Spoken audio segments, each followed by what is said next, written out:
Hello, everyone. I am Mohammad Tavakkoli, the inaugural director of the Elahé Omidyar Mir-Djalali Institute of Iranian Studies at the University of Toronto.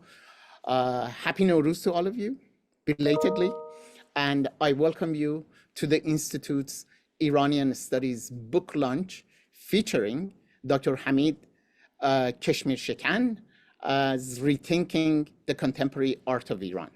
I'm grateful to Dr. Keshmirshekan for accepting our invitation and joining us in this virtual gathering. Dr. Keshmirshekan is an art historian, art critic, and research associate at the School of Arts, SOAS, University of London.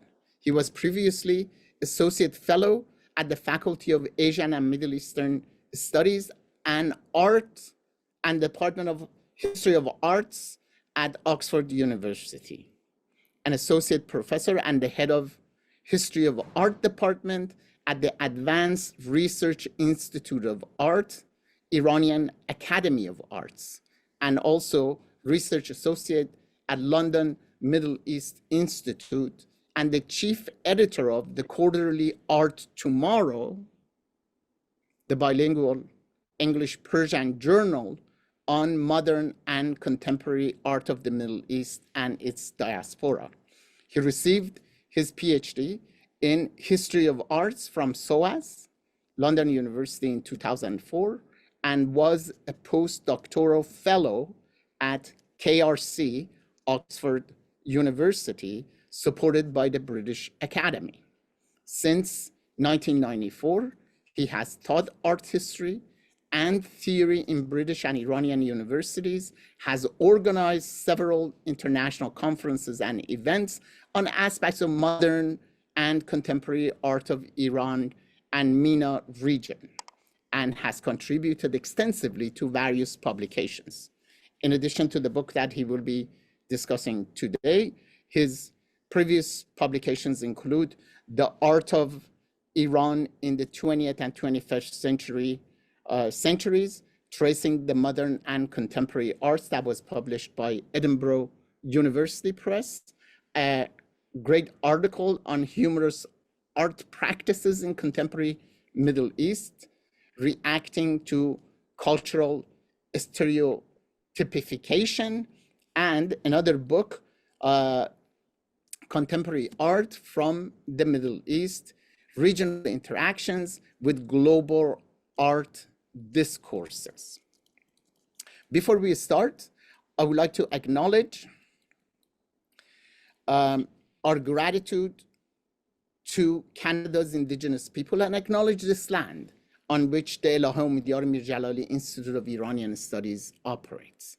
It has been the traditional land of the Huron-Wendat, the Seneca, and most recently, the Mississaugas of the Credit River.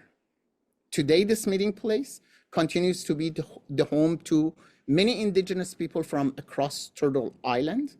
We are grateful to have the opportunity to live, learn, and teach in their ancestral homeland. Dr. Keshmirshekan, please. Thank you very much, Professor Tavakkoli, for your very kind and generous introduction, and also to the Elahé Omidyar Mir-Djalali Institute of Iranian Studies for the kind invitation and organizing this event. It's a great honor to be a part of your wonderful, fascinating programs. And also thank you very much, everybody here, for joining us this evening in London and perhaps morning in other places or evening. So I just need to simply share my screen. All right, okay. So I'm going to read on the text most of all, but at the same time, in the meantime, I will share with you a number of images selected from the book with comments to have an idea about the contents of the book. In the last part of this talk, I will only be able to share a number of images from the section of the book, again, to just give you an idea about the book's contents. First of all, I also need to express my gratitude to the contributors to the book, including writers, artists, curators, institutions, and the sponsors who made this project a reality.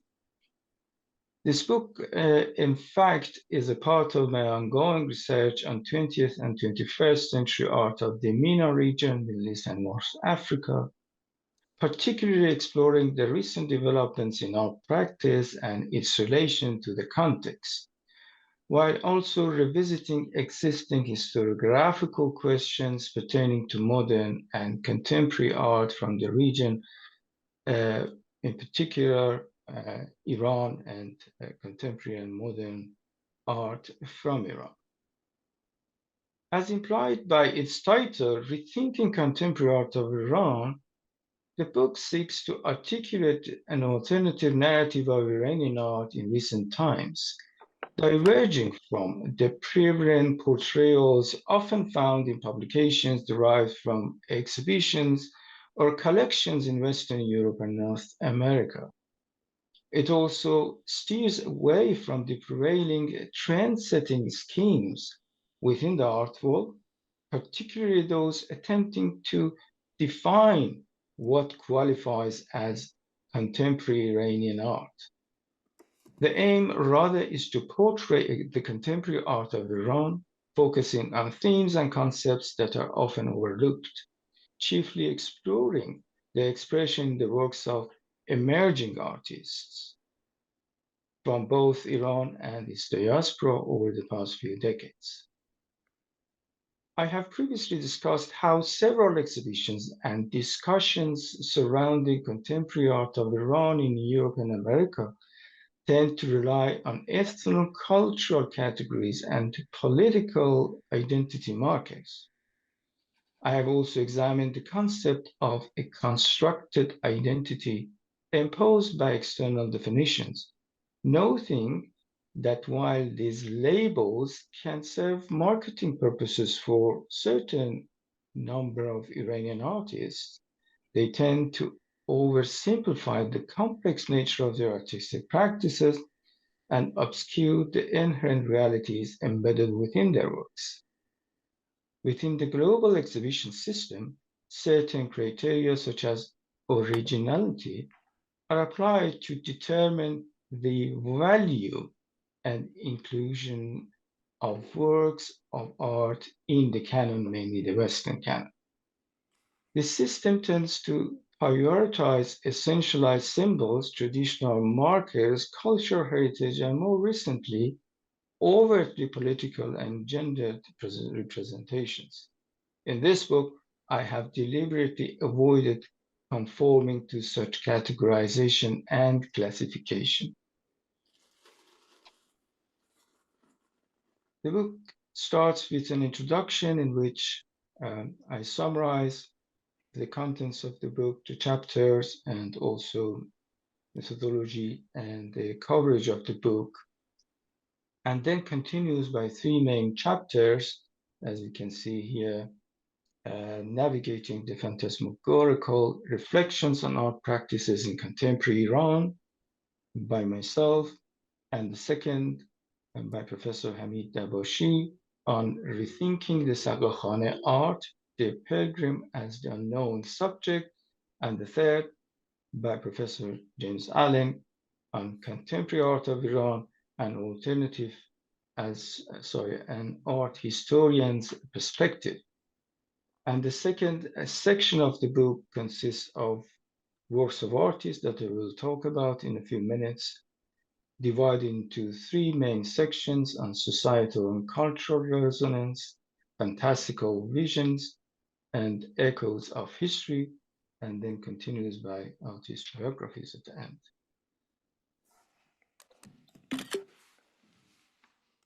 So these three essays in the beginning serve as a contextual framework for understanding contemporary art of Iran and aim to provide multiple perspectives on contemporaneity, plurality, and historical context, offering insights into contemporary art practices both within Iran and among the diasporas. In my own essay, I explored the concept of phantasmagorical imageries and how it's diverse also its diverse interpretations.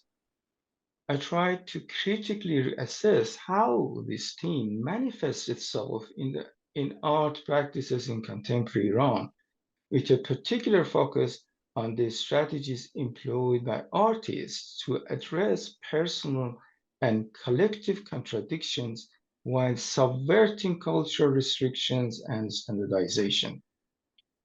My argument centers on the notion that through these visual representations, artists aim to challenge conventional understandings of how politics is conveyed in artworks, using phantasmagorical language as a vehicle for this challenge.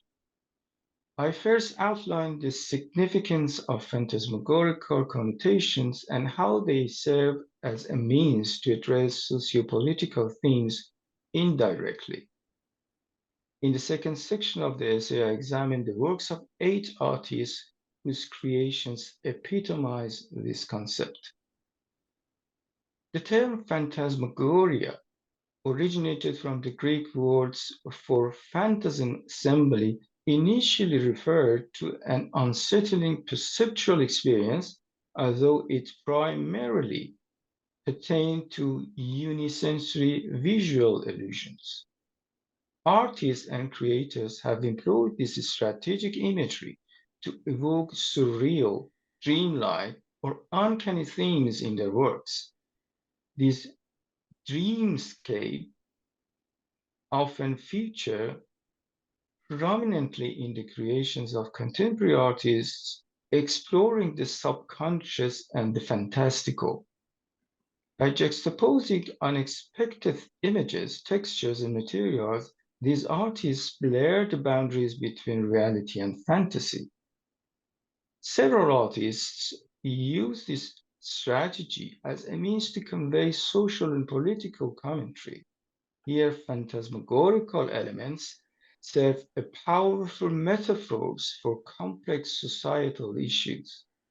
Through the lens of the fantastical, political messages are projected implicitly, allowing for an unmarked perspective on world politics. These depictions employ the fantastical to offer alternative interpretations of the political landscape, which might not be as readily discernible through direct means, or even not possible in the context of Iran. Through metaphorical language, symbolism, and allegory, these pictures critique established power structures, authorities, and control while also eliminating marginalized voices. By distorting and exaggerating elements of reality, artists, especially within the Iranian context, highlight contradictions, injustices, and absurdities within society. The implications of phantasmagorical imagery extend significantly to the portrayal of trauma, encompassing both individual and collective experiences of trauma, which leave a lasting imprint on individual and collective consciousness and memories. In this sense, trauma is conceptualized as possessing a tangible presence and force, making it a political rather than solely subjective phenomenon. Within the official discourse of post-revolutionary Iran, a master narrative is upheld by the state, demanding adherence to a set of standards that includes strict limitations on critical artistic expression. However, it is within this challenging context that one can discern the emergence of various artistic strategies, with phantasmagoria taking shape through enigmatic manifestations. In this environment, where artists need to bypass censorship While conveying critical messages, they employ codes and ambiguity as part of their toolkit. This approach affords artists extensive opportunities to elude censorship and, more importantly, to convey their critical perspectives on repression.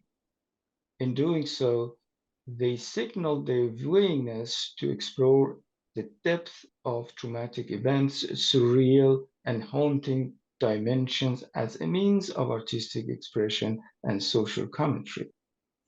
Here, it's important to acknowledge that prior to the recent developments in this approach by contemporary artists, mainly those who have been active mainly during the past few decades or 2 decades, it had already served as an effective vehicle for cultural critique and addressing social concerns in the works of artists in earlier decades. Inspired by surrealism, a number of artists drew from their dreams actually, reinterpreting them and presenting them in an elusive manner. Among these artists, Alireza Espahbod stands as an early example of this approach in Iran. His works reveal an often disturbing and catastrophic mindset. Espahbod created a series of phantasmagorical images featuring hybrid and imaginary creatures that combined animal body parts with human faces and bodies, resulting in grotesque portrayal. And this is just one of the examples of many other works by this artist. Another early proponent of this approach is the influential cartoonist Ardeshir Muhassez. He developed a unique phantasmagorical language in his daring cartoons, characterized by unfiltered social expression. Drawing inspiration from Iranian historical imagery, he skillfully wove references to the socio-political crisis of his time into his satirical forms. The works of Niksad or Niki Nujumi also reveals complex and multi-layered nature of personal afflictions, social injustice, and political hypocrisy through the use of phantasmagorical imageries, while evoking striking affinity with magic realism. In his work, we encounter deformed and often caricature-like characters, including figures, animals, and plants, all of which serve as symbolic references to politicians, religious ideologues, and businessmen whom the artist perceives as hypocrites. The work of Mehdi Farhadian from the next generation, mainly active after the revolution, offers a fantastical imagery, applying it as a means to scrutinize recent Iranian history and the shared collective memory. His artistic exploration draws from the documentary images, mainly photographs, of the recent past, focusing on elements that embody splendor and magnificence, including historical occurrences, royal palaces, and depictions of aristocratic existence, including, other than in this picture that we can see. However, Farhadian's versions depart from being mere factual representations or indulgent reveries about the past. Instead, they unveil realms of the phantasmal, where notions of grandeur, authority, national pride, and history are subject to critical scrutiny. Through a complex and multi-layered approach, Farhadian creates a mysterious and liminal visual narrative. This work, Candlelight Vigil, for example, encapsulates similar themes within its enigmatic tableau. The painting's alternative title, When the Day Has Arrived, but the Night Has Not Departed, captures a liminal state that alludes to the aftermath of the 1979 revolution, signifying the emergence of the new order while the echoes of the previous order still resonate, including the unrealized ideals such as democracy, even in the wake of transformative events. The candles held upward in the foreground symbolize the mourner's grief for this unfulfilled destiny. Amidst the rows of leaning rifles against the tent's walls, a dreamlike paradise emerges. However, the artist deliberately refrains from illustrating his figure's passage through this liminal space, their journey towards the enlightenment of such a paradise left unexplored. I mean, the scene in the middle of the image. While a sense of longing permeates this work, it does not evoke a glorified past. Rather, it expresses a desire for a historical reflection on the collective memory's failures. Puya Aryanpur, from the same generation, his recent focus has been on examining the ever-evolving sociopolitical landscape of post-revolutionary Iran. One of his latest exhibitions, Gone with the Wind, executed in 2022, was a three-part project designed to engage viewers to an environment of exploration, sensory experience, illusion, and contemplation. This ambitious project was executed in the abandoned Kahrizak sugar factory, which have been abandoned for several decades and was only active before the revolution. A historical site with a haunting association to the Kahrizak detention center, where the inhuman treatment of post-presidential election protesters in 2009 left a deep scar on Iranian history. The name itself carries the weight of this traumatic incident. The exhibition unfolds with Hanging in the Wind, the scene that we can see right now, a mesmerizing installation that initially appears as silk fabric dancing in the air, resembling graceful flags waving in a gentle breeze. However, a deeper truth underlines this captivating display. Comprising 27 substantial metal pieces adorned with mirrorwork or aynekari, this monumental work hangs suspended in space, offering a tangible sensory experience through its presence, play of light, and reflections.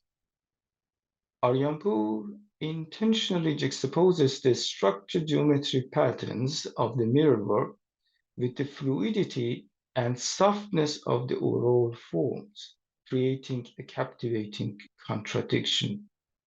This physical suspension of elements mirrored the enduring struggle within the collective Iranian experience, where uncertainty prevails in the face of unpredictability.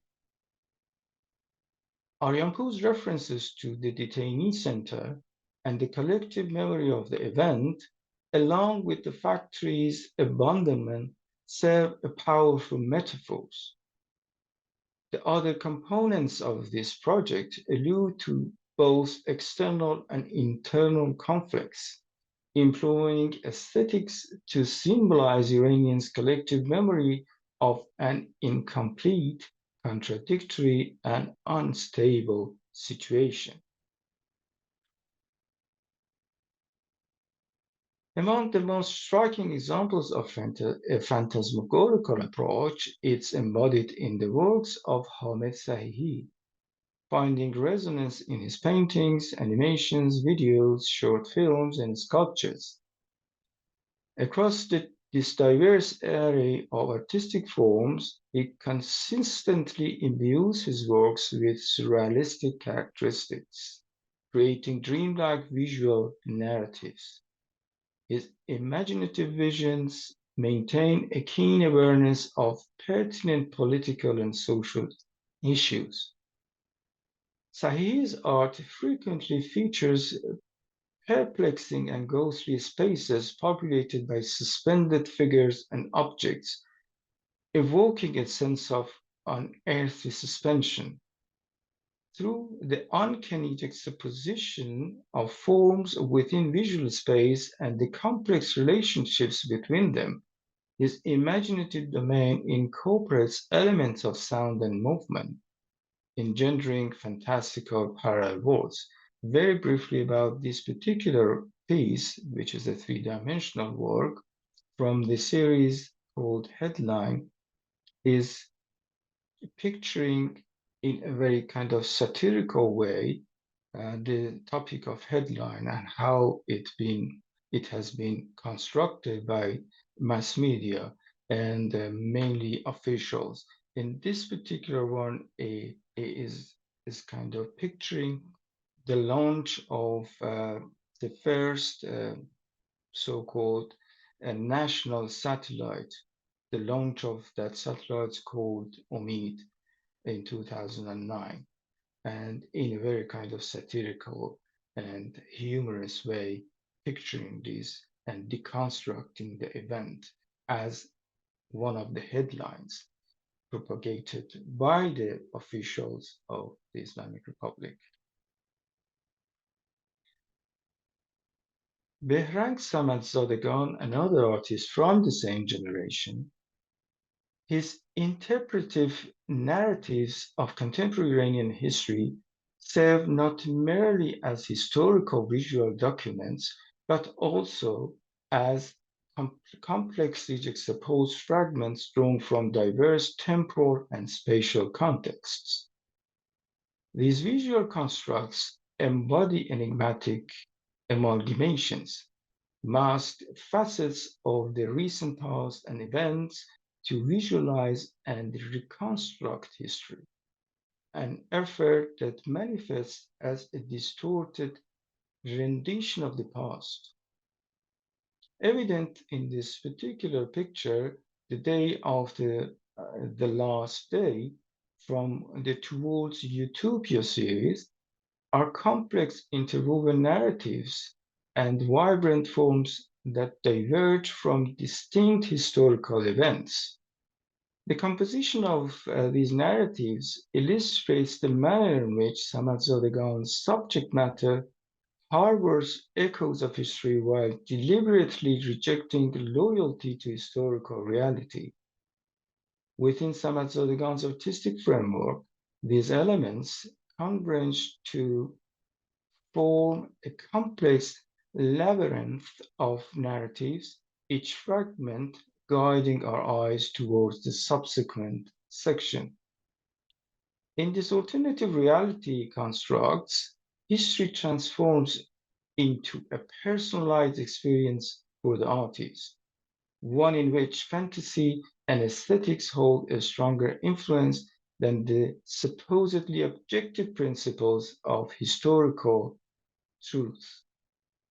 In effect, his works become phantasmagorical channels through which history undergoes a transformation guided by the artist's subjective insights.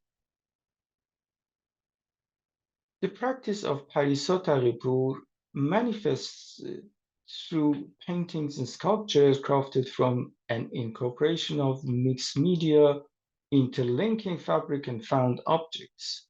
This artistic expression resonates with the notion of surrealism and phantasmagoria. In her exhibition, The Truth Shall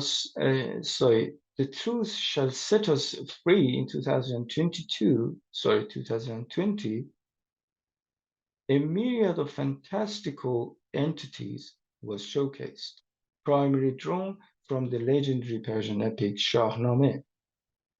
An instance of this is the mythical being as Simon, as we can see in this particular piece, an avian entity in ancient Iranian law associated with wisdom and mystical knowledge.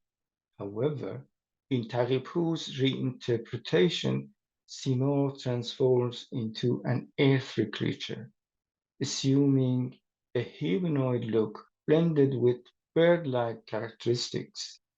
It is evident that the artist's attempt rests on alienating prevalent conceptions of this mythical entity, subsequently transplanting it into the sphere of worldly experience. The obscure aspects of womanhood, unveiled within her artistic practice, transcend the realm of mythical allegory, projecting a personal resonance that challenges categorical truth. Evidently, her disfigured forms, veiled in their peaceful silence, resonate with the assertion that myths are fleeting and the heavenly dichotomies of deities and demons, good and evil, light and darkness, contradict the permanence they appear to command within our collective belief.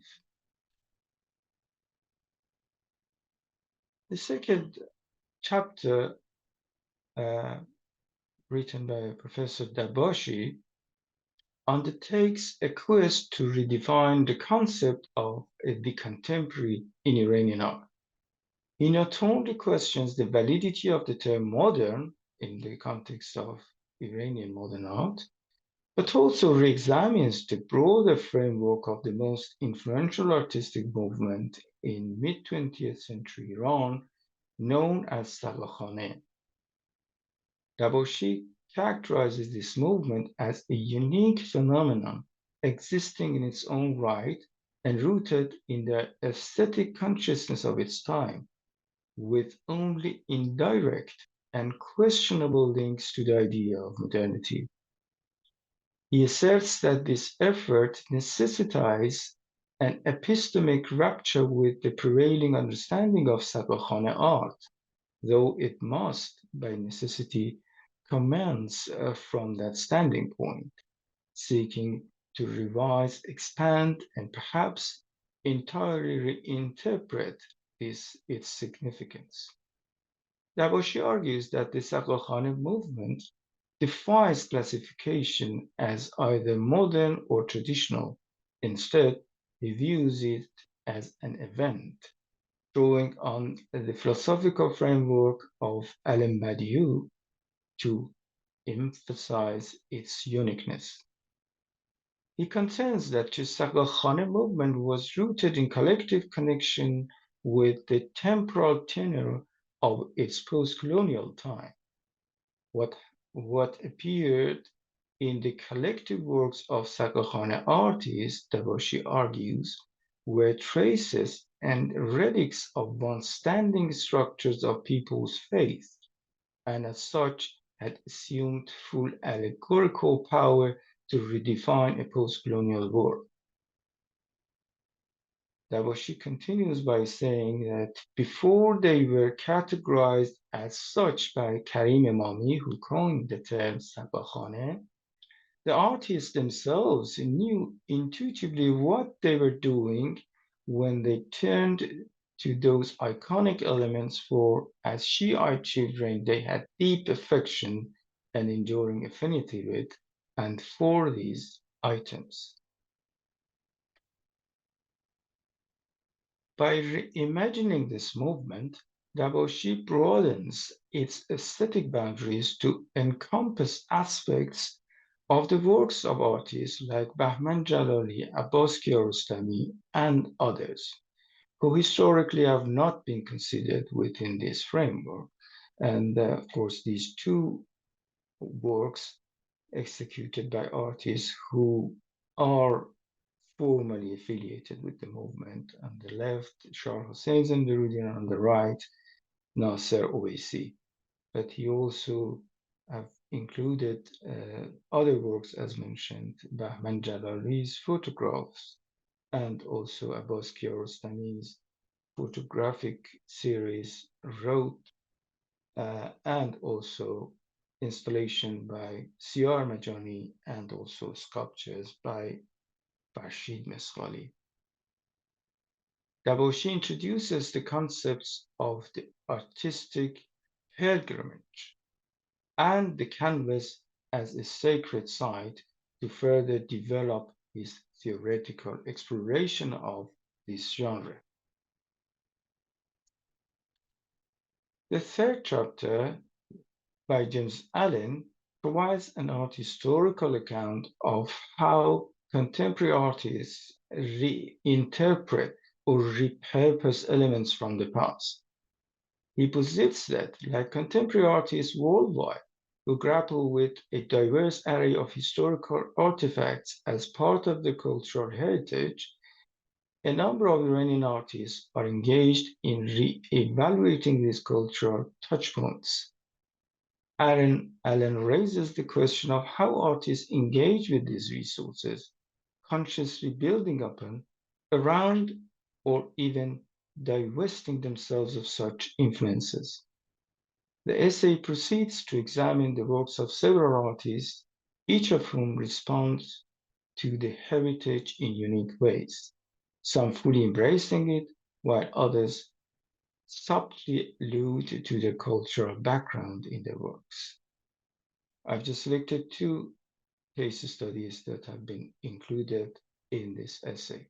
One by Shahryar Khatami and his project, The Concealed Over the Revealed, Visual Geometry in Persian Painting, 1300 to 1600 AD. Allen argues that Khatami immerses himself in the past through his study of Abul Wafa Bozjani's book Al-Najara, written towards the end of the 10th century, a book on practical geometry for craftsmen. Allen continues by saying that Khatami has analyzed it and related it to later Persian paintings. His research, Khatami's research, begins to light the geometry hidden not only behind the layout of a painting on the page, but also in the layout of the figures and architectural elements within the page, and in the arrangement of colors and details. From this fascination with the structure of these paintings, Khatami creates cutouts which recreate the three-dimensional qualities of the originals.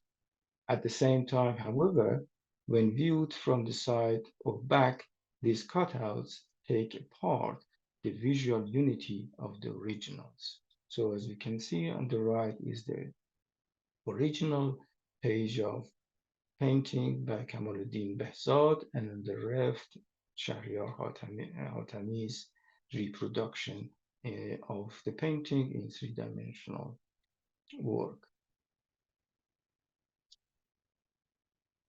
Homa Delvarai's Khash talisman or talism Khash refers to the old Iranian childbirth ritual in which attendants used a sharp tool to etch a line in the ground around the mother to protect her from evil spirit. The word Khash itself means etching, drawing a line, or a broken line. It could also be interchangeably used as a line. In the writing attached to the work, here and there, she has repeatedly written, I draw a line, khat mikesham, khash mikesham. Sometimes using khat and other times khash. These somehow talismanic-like sentences and words, James Allen argues, are also reminiscent of Muharram ritual and decorations with poems written by the 16th century Iranian poet Muhtasham Kashani and colorful pieces of cloth. However, using a humorous approach, derived transforms these features into something absurd, aiming to examine and challenge various forms of superstition, whether rooted in religious beliefs or emerging from the modern world. In the second section of the book, maintaining the themes conceptualized in the essays, comprises of the works of 190 artists, accompanied by text elaborating on their oeuvre and the works featured in the book. This section is structured into three categories, each focusing on a specific artistic approach. The first category, societal and cultural resonance, explore socially engaged art and exhibits critical and art practices that confront contemporary culture and social issues. By identifying central themes and symbols that relate to ongoing social debates and cultural movements, these artists shed light on the ways their narratives mirror or comment on social dilemmas and concerns. I'm just going to show you very quickly some examples of works included in the section, among many others, Parham Taghiov's Symmetrical Authority series and the series of photographs by Kaveh Kazemi, also Iman Safari's installation, and Tatoyun Karami's Deadline series installation, to performance by Amir Mubad and painting by Mojgan Bakhtiari. The second category, Fantastical Visions, places an emphasis on the imaginative and transcendent aspects of the artist's works. This category delves into how these works explore dream sequences, visions, or fantasies, offering insights into the artist's subconscious thoughts, fears, and desires, very much in line with what I have discussed in my own essay. Siamak Felizade's project, also Bijan Musavi's series Disco Islam Future Phantasmagoria, and also the installation by Mushtaba Amini. I'm sorry that we can't talk about these individual works. The final category, Echoes of History, presents the works of artists who focus on revisiting the past and its resonance in their works. In this section, many artists deconstruct the original functions, as we saw in some examples earlier, or aesthetics of historical elements to create new meanings within the current context. And again, a few examples of these works.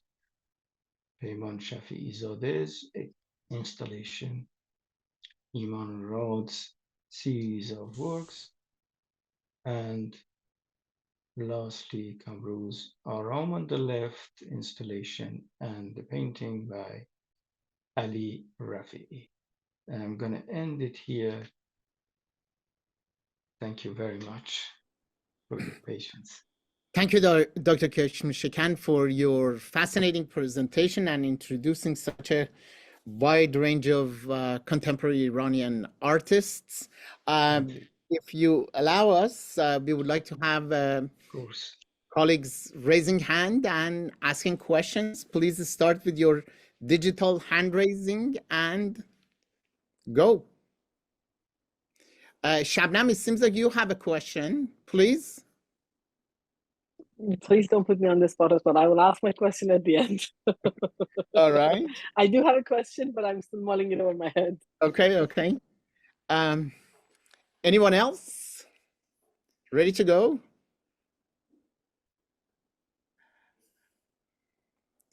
Dela, do you have a question too? I think For your Pardis has got a question. Pardis, please, Pardis John. Yes. Dr. Mir-Chair, Yes. unmute, please. Thank you so much. Thank you for so much for this really wonderful presentation of your book. I'm very looking forward to reading it. So I was just wondering about a couple of things.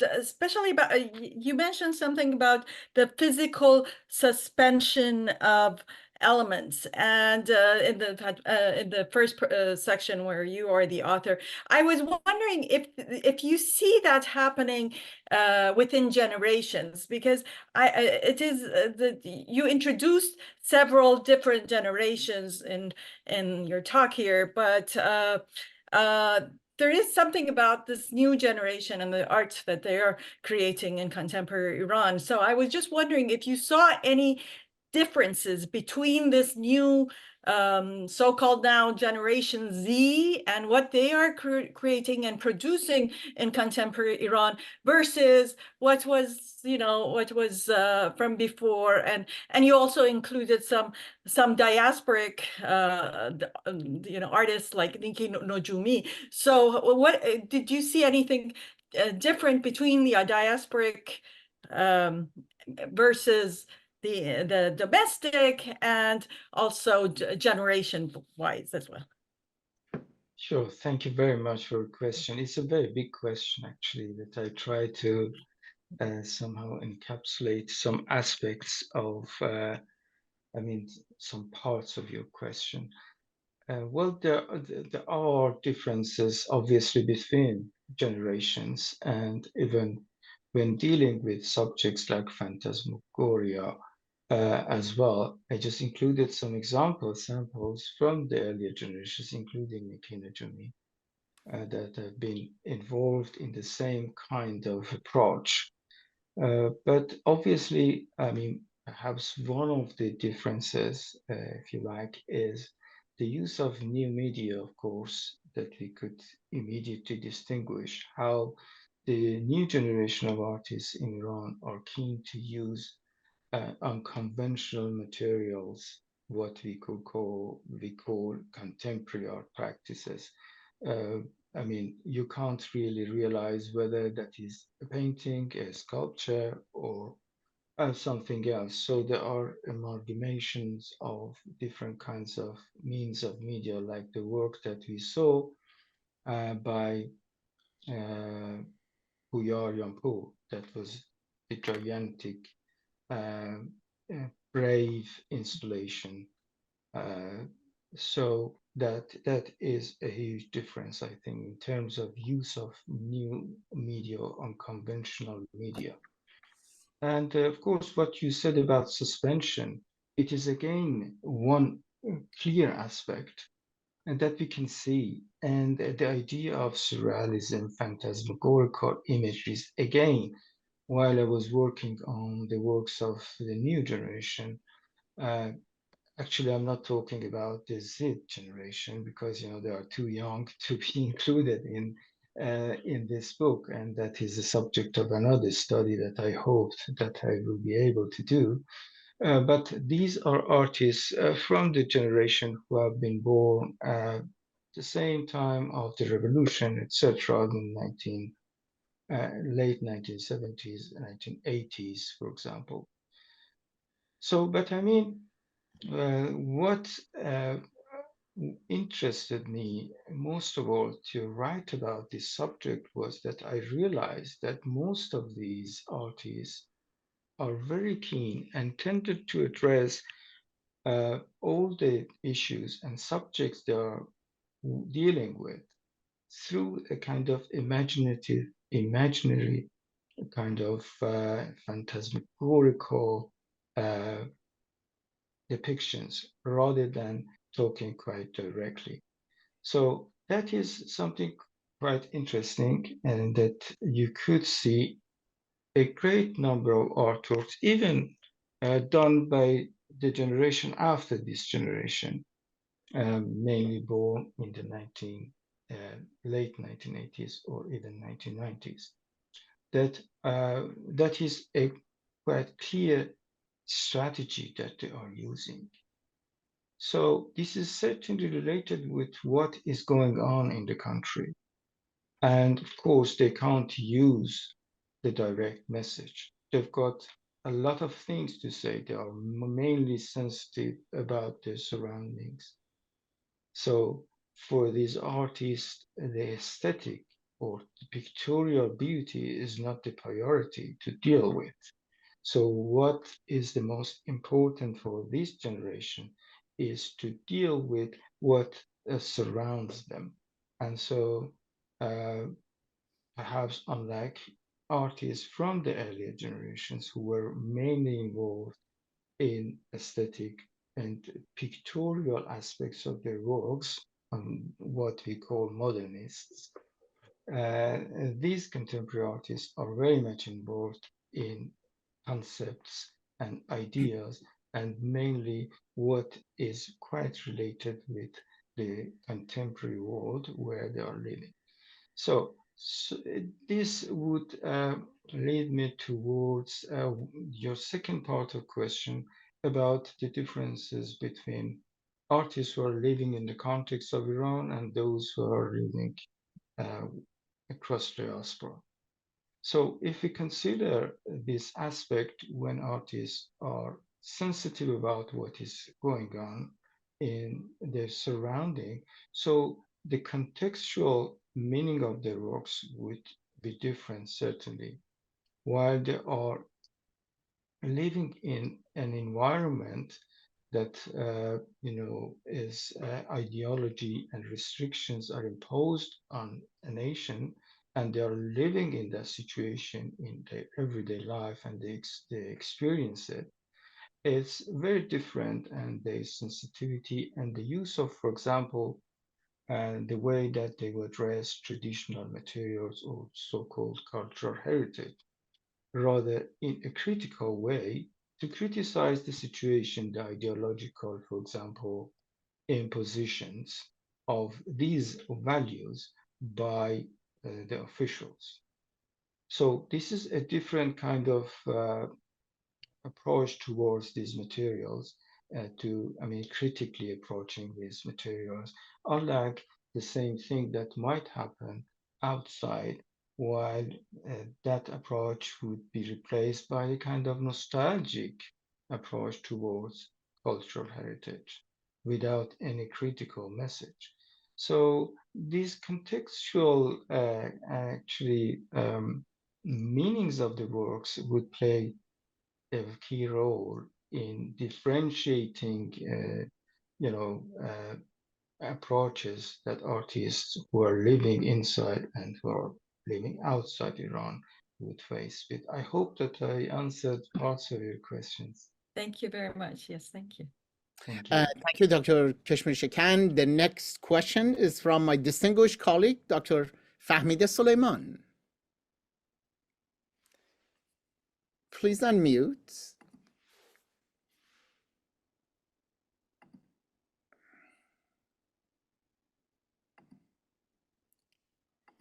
Yes, please. Can you hear me? Yes. Oh, I've been having serious audio-visual trouble, so thank you. Professor Keshmirshekan, I'm such a fan, and I'm so honored to be listening to you like this live. I really appreciate it. My question is related to the phantasmagorical images that you discussed. And what I wanted to ask is, do you feel that that is mainly a modern concept, or have you seen this in pre-modern Iranian art as well? And I bring that up because I think of things like these amazing composite images that you see from the 16th century onward of, say, an elephant composed of humans and animals and jinn and so on.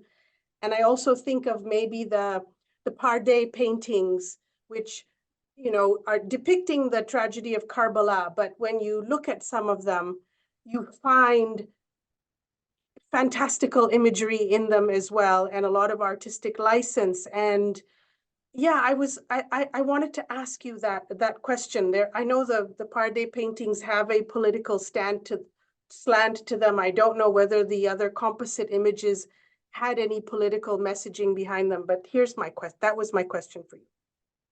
Thank you very much. That's a great question. Actually, I must admit that rather than what you mentioned, I am not very much familiar with those images.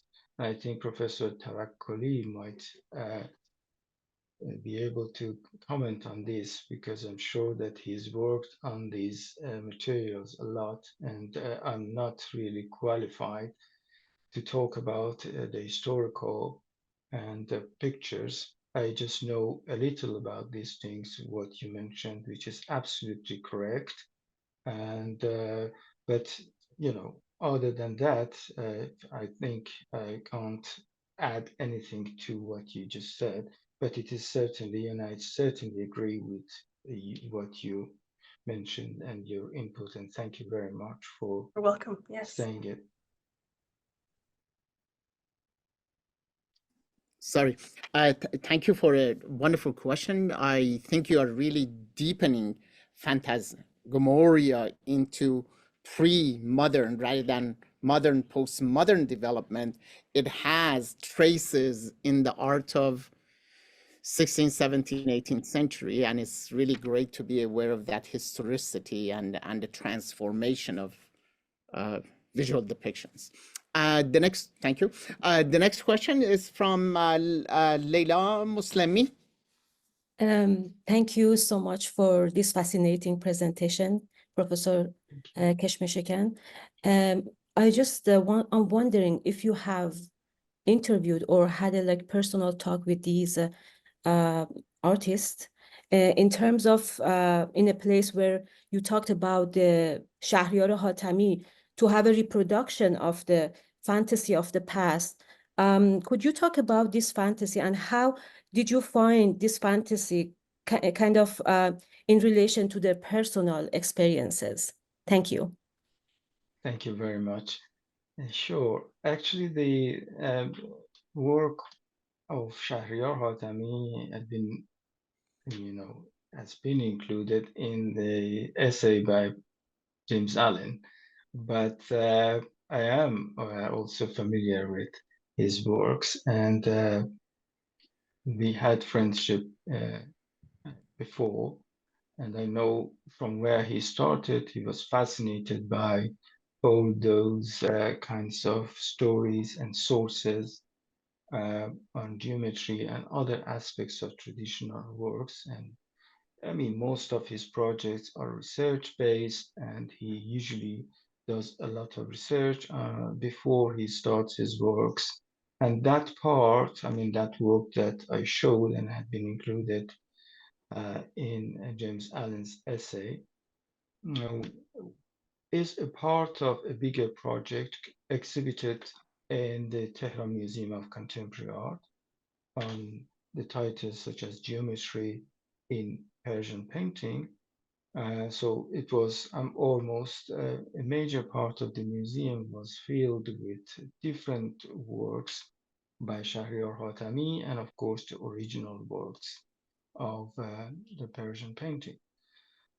And so he usually spends a lot of time doing research on these, but I mean, one aspect of his works which fascinates me, and of course, perhaps it's common in many works by contemporary Iranian artists who are somehow dealing with subjects of traditional materials, is that they don't really just commemorate or praise those aspects.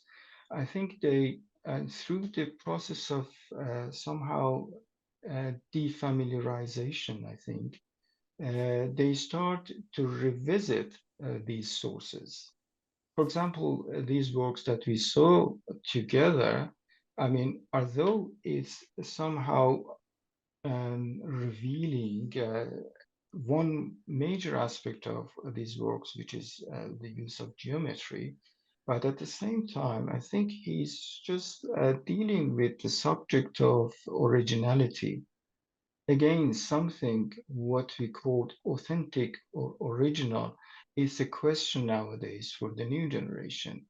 So this is something, again, somehow critical towards what it's been defined and imposed, I think, by the official doctrine or ideology of the state. So these are all related. So he's questioning by revisiting, recreating, repurposing the original images in his three-dimensional works. And as I just briefly mentioned, and it was included in the essay, unity is something that has been named as something quite common in the most of the so-called Islamic art. So by deconstructing this unity or showing what is behind this, what was defined as unity in Persian painting or all these kinds of arts, is this unity actually. And so the process of reconstructing and actually deconstructing these original works is also, I mean, mixed with critical message that he has been dealing with very interestingly, in my opinion. I don't know if I answered your question fully. Thank you so much. Thank you. Thank you, Dr. Keshmirshekan. The next question is from Shabnam Gul. Please. Thank you, Azad. Thank you, Dr. Keshmirshekan. That was quite an interesting presentation. Thank you. And the plethora of examples really helped. If you allow me for a second, because I'm very much fond of the painting that Fahmida Dr. Fahmida mentioned. I just wanted to put it up, if you don't mind, just as an example of the older version of the Fantastical Oracle. I don't know why you guys are not seeing it. It's going away. As soon as I can figure it out. It's part of the Aga collection. It was on rotation. It was taken off rotation, I think, about a year ago. I don't know if it's going back again.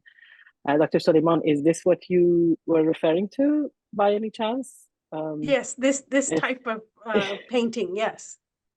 Yes, exactly. So yeah, so these are this one is in particular is a Mughal example, but there are examples of it on the in the Islamic kind of 16th, 17th century spectrum quite a bit. In addition to Ajaib al-Haywanat and kind of the fantasmagorical figures of that, this is also a later iteration. But my question, I showed this because I'm going into that direction as well. A lot of these diaspora artists or currently diaspora artists, that you're right, many of them are reflecting upon heritage with nostalgia, are actually people who left Iran later, and they have an interesting connection to that nostalgia and that heritage. So, I mean, people like Heydarzadeh brothers who lived in the Gulf region for quite a while, or their kind of their surrounding cohort, when they produced the manuscript, which is I think in the British Museum right now, the manuscript of the kind of the satirical manuscript of poetry, and they went through the whole process of actually creating a miniature, dyeing and painting the page with, with saffron and all kind of things. So they went through the practice of that heritage with quite a bit of delicate attention and reinterpretation and kind of thinking through what a miniature page include. And then when they started reflecting on the things to be included, they actually departed and kind of started responding to their immediate surrounding, which wasn't Iran and which wasn't kind of bound by those restrictions. I'm wondering if you see them anywhere in your conversation with the people who are producing the work at the same time. So let's say 2012, 2008, 2009, people who stayed in Iran rather than people like Heydarzadeh brothers or their affiliates who left at that time after the 2008 issues. But they still kept very much looking back to heritage as a mode of practice, not necessarily content or form, but as a practice that they inherited or they learned or they kind of were trained in and started repurposing that practice into new forms and new content. Yes, thank you. I'm not sure if I understood fully what you said about these brothers. Haidarzadeh. Okay. So So I can put up I can send you the examples. They produced a sure, manuscript, sure. a full manuscript of, Okay, and I'm skipping my mind, please, the poetry people here help me. They're manuscripts of satirical poems by also you might know this poet, Ubayd Zakani. explicit satirical. Yes, thank you, Obey. So they produced a manuscript of Obey. They illustrated it together, sure. but they kind of created the kitab khane where they produced the page, All right. they illuminated the page, then they wrote down the poetry in it, but they Sure. started illustrating it with collages, with rather explicit imagery, which it has no way of placing Sure. itself in Islamic tradition. And they Sure. produced this manuscript as a practice of that heritage, but not necessarily the content, either painting or the content sticking to that heritage. Sure. Um, Yeah, you mean Hairizadeh, not Haidarzadeh, or Hairizadeh. All right. Okay. sorry, yeah. Okay, Rukni. Okay, sure. Yeah, I now understand what you mean exactly. I think they are very critical, actually. I think they started, I mean, especially Ruknuddin Hairizadeh started this kind of approach before he left Iran. And I think one of the reasons that he left Iran was his quite controversial approach towards Persian painting and these works that was quite sexually explicit and very critical and somehow related to the contemporary life of, part of the society, what he saw as hypocrisies. So that's why he tried to relate the past images and so connect them to the present situation somehow. So yeah, I mean, and they continued, but as far as I'm concerned, after a while, they have not really practiced the same way, and they have decided working and concentrate on other subjects, both social and, of course, political subjects, but not concentrating as much as Hirokni in particular was So you're doing. not including them within the kind of the spectrum of contemporary Iranian art. How do we incorporate them into this category? Of course, By what merit should they be incorporated? You mean that whether I would include these people, Yeah, these artists, within the context of contemporary Iranian art? Of course, exactly. yes, certainly, certainly. I mean, especially um, uh, what I would like to, of course, differentiate here. I mean, in this particular case, I would really divide the two parts of their lives. I mean, especially Rukni, who was more active as a painter. The period where he was still practicing in Iran and the period after he left Iran and migrated to Dubai. So these are two different periods, of course, very much related. But again, you can see the effect of not living in that context explicitly in their works. Of course, they became quite explicit in terms of their critical language, what they couldn't say it perhaps that directly, although they were not really, they didn't have any shame to say those ideas even when they were living in Iran.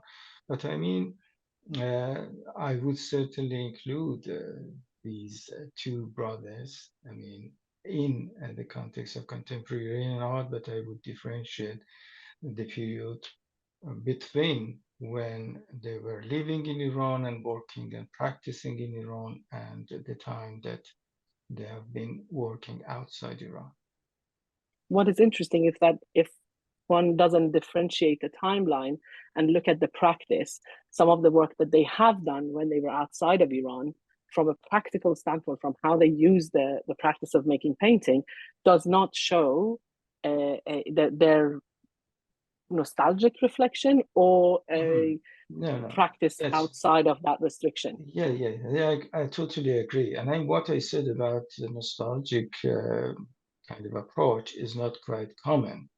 That is perhaps, I mean, maybe the case for those who have been born outside Iran, rather than those who have been, who have lived and worked and then migrated. Of course, there are a huge difference between these two. And so, yeah, I agree with you that, in the works, in the case of these artists, you can still see the continuation of the critical tune in their works, both before and after they left Iran. But I mean, that's not quite general, what I said about this nostalgic approach towards traditional materials. Thank you. The next question is from Fahime Qurbani. Fahime, please.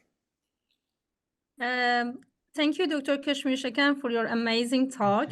And my question is kind of similar to Shabnam's question, and in continuation of that, I want to ask, in general, how do you see and assess the significance and contribution of artists who navigate between art and craft, as well as between traditional and modern approaches, like textile designers, fashion designers, jewelry designers, within the realm of contemporary Iranian art? And have you ever considered integrating such art forms into the fabric of contemporary Iranian art? Yes, thank you. I mean, of course, contemporary art is a kind of a multidisciplinary field. So you cannot really separate a certain kind of media or prioritize a media over another kind of medium, for example. In that case, the answer is that there have been artists who have been practicing with different means of media, unconventional, as I mentioned, that you cannot really classify that practice as, for example, fine art or applied art. It is something related to, for example, fashion, or I mean, fashion design could be used in a contemporary piece, or decorative design, as we saw in the works of Delvarai's, installation, as I showed. And there are many, many examples of these.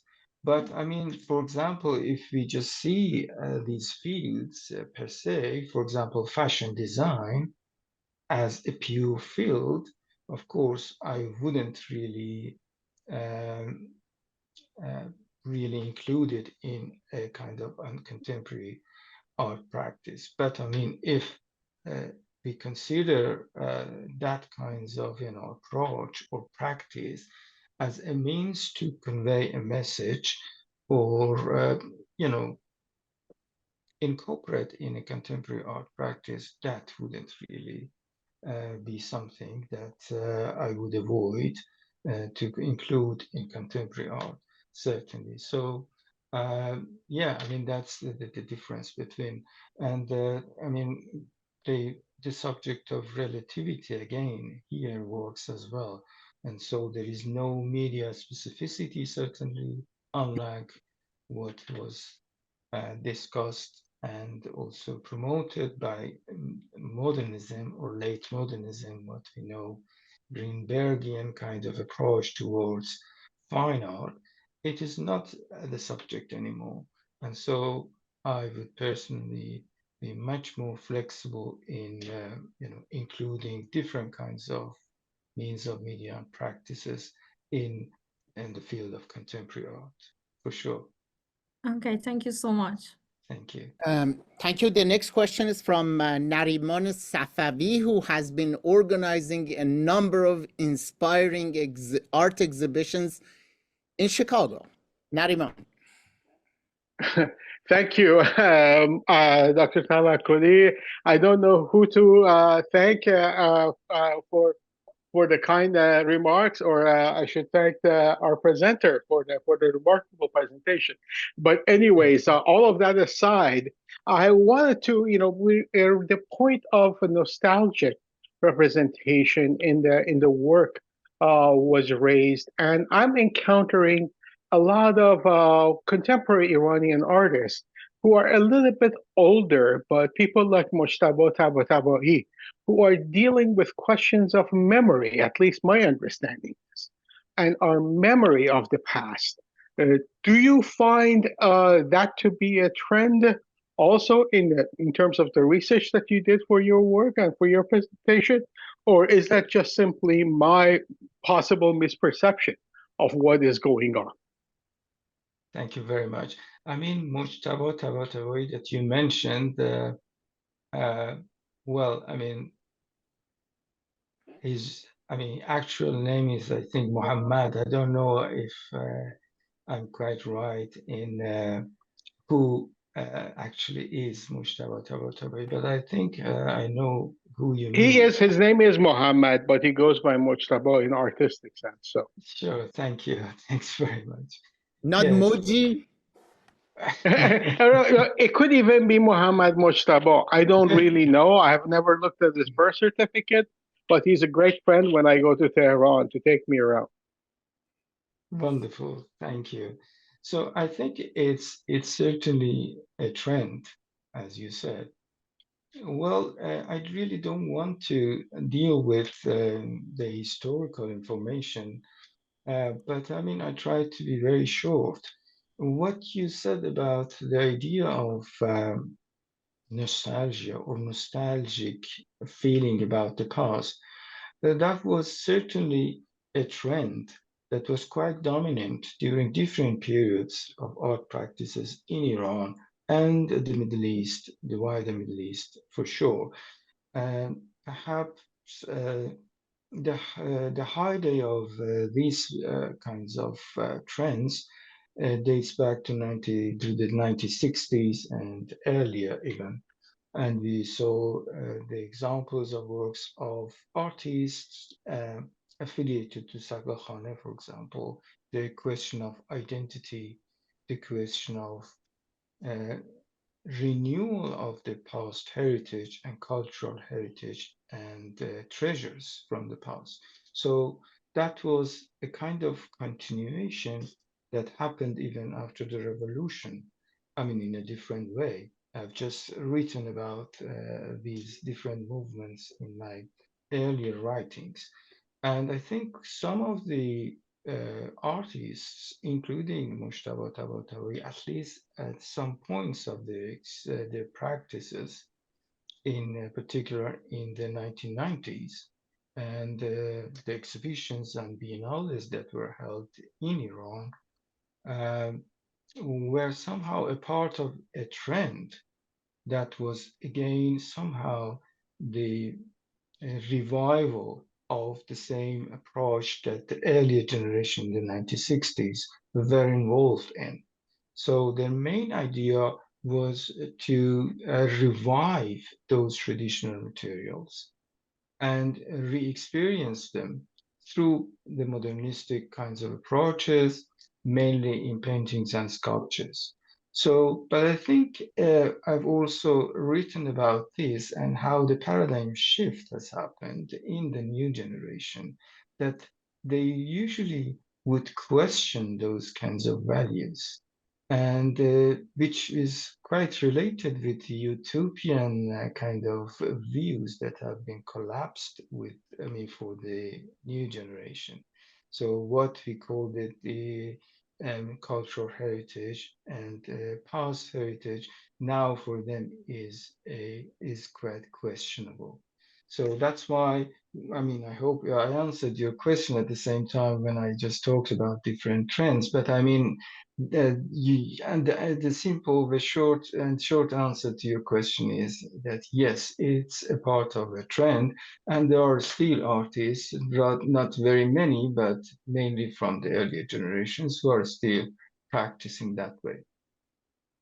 Well, my question was really more about a possible trend of growing sophistication about this, simply than just relapsing to nostalgia, but actually dealing with the question of memory. I find some of these artists are going to a more profound level of questioning the concept of memory, yet meanwhile still making somewhat of a political statement.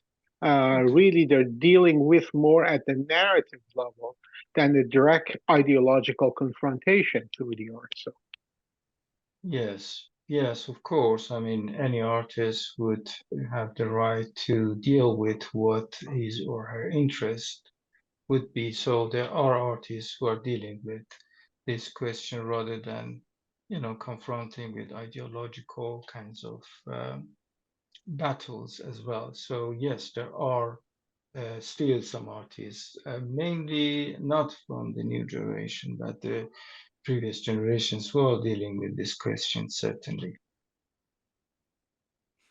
Very good. Thank you, Dr. Keshmirshekan, for your amazing and engaging presentation. We look forward to seeing you in person in Toronto in the near future. And I also like to take this opportunity to thank everyone, particularly all of the colleagues who asked questions, for participating and making this a very engaging session of our book launch. And look forward to seeing you again sometime soon. Thank you very much. Thank you. Thank you.